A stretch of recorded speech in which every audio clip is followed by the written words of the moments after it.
Now, to start, like this data that we're talking about that's being measured, more of you are now facilitating automatic ingestion into a data aggregation platform. So you're avoiding the human being going out and punching something into a pad and sending it.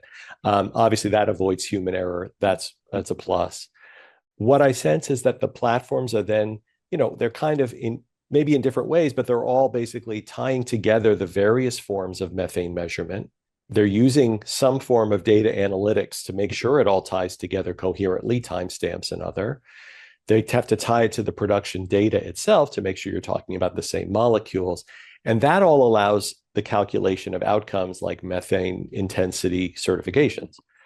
And I sense that most are doing those calculations, at least in accordance in some way, maybe some more formalized than others, but in accordance with the standards set up by the various methodologies, right? So the ISO standards, for example, are going to recommend a certain set of protocols.